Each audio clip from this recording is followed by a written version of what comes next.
Bueno, Vamos a empezar. Vamos a empezar.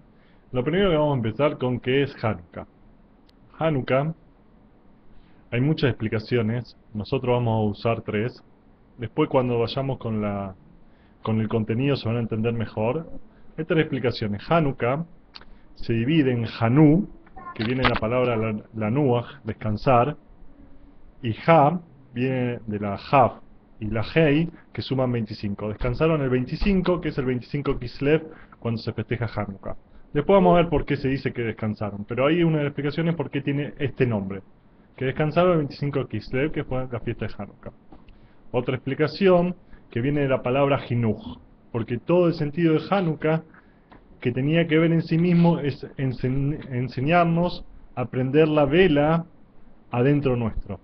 ¿Por qué? Porque tiene mucho que ver con la parte espiritual Hanukkah principalmente. Entonces, eso es con la palabra Jinuj, que significa, viene la palabra de educación para enseñarnos cómo educarnos nosotros mismos. Y después, la tercera explicación, que es de Hanukkah Bait. Hanukkah Bait es cuando se inaugura una casa. ¿Qué se hizo? Se reinauguró el servicio del templo que los griegos, los sirios, los griegos ahí, de la época de Antiochus, habían impurificado todo el aceite, habían hecho sacrificios con cerdos en el altar y habían hecho muchas cosas que por ahí algunas vamos a ver. Por consecuencia se había debilitado o se había parado el tema del trabajo en el Betamigdash, entonces se reinauguró. ¿Cómo se reinauguró? Una de las cosas que se reinauguró con el encendido de la menora, que en vez de que un aceite de un día, que era el único que daba, duró 8. ¿Hasta ahí estamos? ¿Alguna pregunta? ¿Cómo se ocasiona Hanukkah en sí misma? ¿Qué es lo que lo trae? Tendríamos que remontarnos a lo que dijimos antes. No es Hanukkah en sí mismo, en su estructura, sino que Hanukkah se remonta a la época de Noaj. Noé, el del arca de Noé, se remonta. Noaj, cuando bajó del arca, se emborrachó, porque él quería ver, se emborrachó, no vamos a entrar en detalle de eso para otro momento, se emborrachó, bueno, quedó tirado, uno de los hijos, no vamos a entrar en detalle, se portó de forma no correcta, los otros vieron para tapar su desnudez y todo lo que pasó, muchos detalles que no los traigo, no porque no quiero, sino para no desviarnos del tema. Sus dos hijos, Shem y Yafet, lo cubrieron para tapar su desnudez como para salvar el honor del padre. Por eso que lo taparon, fueron bendecidos. Yafet, que era uno de los hijos de Noah, fue bendecido con qué? Con grandeza, expansión y belleza. El otro fue con una parte más espiritual, fue bendecido, que Shem, que es de donde venimos nosotros, de los semitas. Yafet tuvo un hijo llamado de los Yevanim, de Yavim, ¿cómo se llama? El hijo de Noah, no, el hijo de nieto de Noah. Yavim, Yavne, ahora no me acuerdo justo el nombre, de los Yevanim, de los griegos que vienen de Yaví, ¿cómo es? De que haberlo anotado. Bueno, ahí sí, en Malazón. Bien, ahí tuvo un hijo que de ahí de donde se descienden los griegos. Ahora pregunta, también para entender esta parte, si Shem y Yafet hicieron lo mismo, taparon al padre, porque realmente uno fue bendecido de una forma más espiritual y otro fue bendecido de una forma más física, más de con belleza, con expansión, con imperio. ¿Por qué? Porque en verdad el que quiso taparlo fue Shem. Yafet, ¿qué hizo? Lo vio y lo siguió. Pero realmente el que puso el corazón en hacerlo fue Shem. Por eso fue bendecido de mejor forma. El otro no fue mal bendecido, porque no, o sea, después vamos a entender que tampoco es malo como fue bendecido. Malo es lo que uno hace con la bendición que tiene, no necesariamente.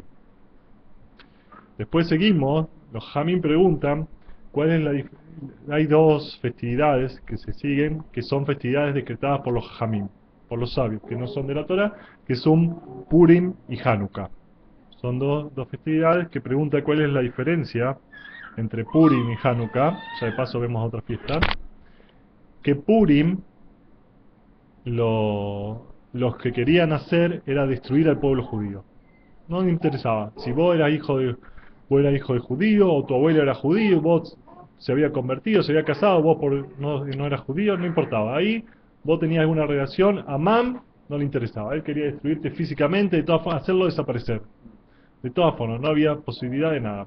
Cambio en Hanukkah, Hanukkah era otra cosa. Hanukkah lo que ellos querían era una terminación espiritual. Eso si vos te convertías, ya está, listo el pollo, vos te convertías. Más aún, se trae que en la época por convertirte te ponían en altos puestos del gobierno.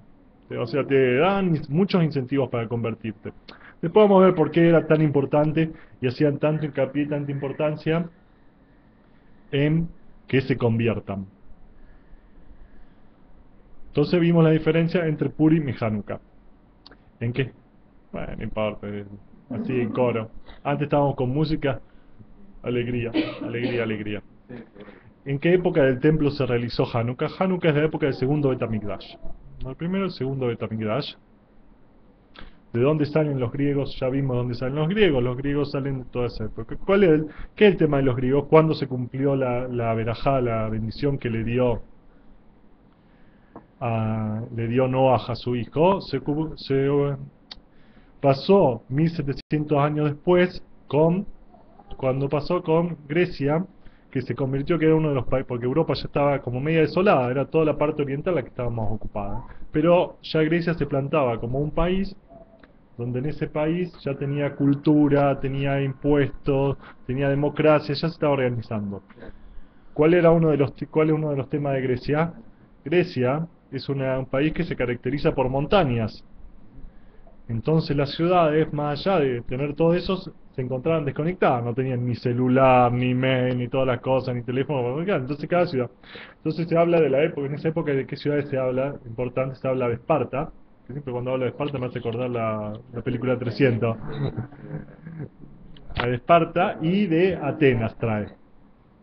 De Esparta a Atenas. ¿Cuál es la característica de Esparta? Que era una ciudad guerrera. Todo el que era guerrero o le gustaba el deporte que tenía que ver con la competencia sobrevivía. El que no era abandonado en el campo.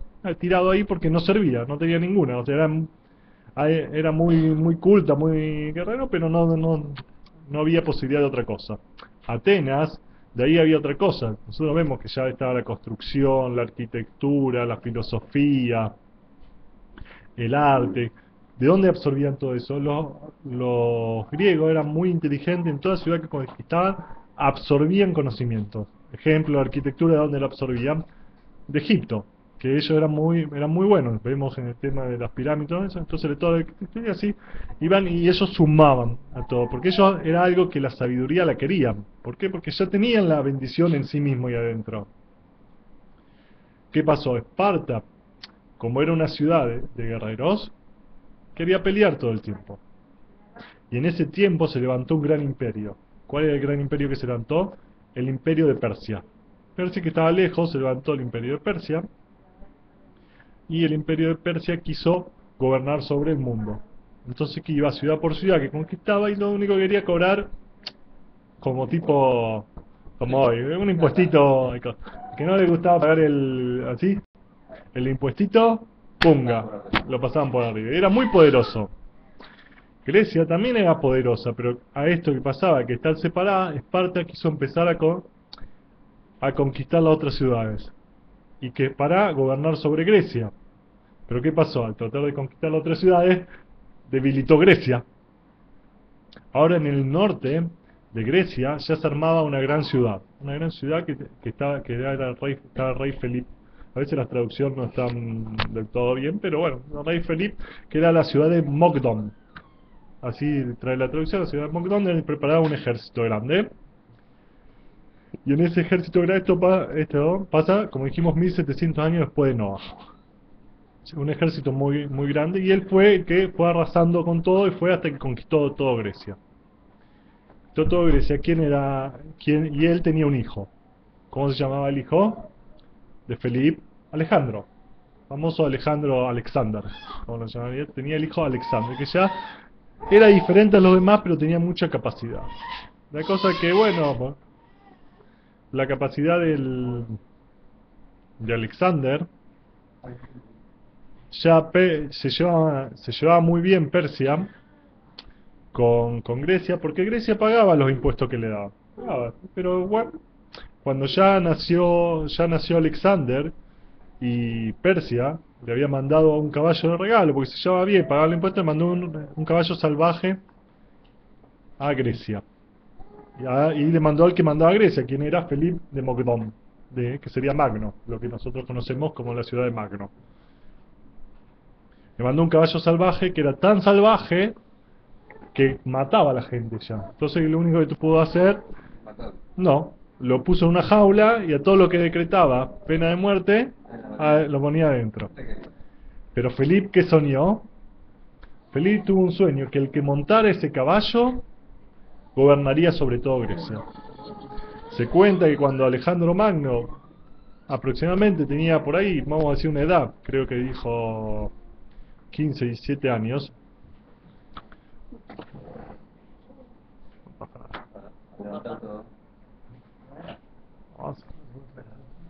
Nada, alegría. ¿Qué? ¿Cómo? Ahí. No, vamos a parar.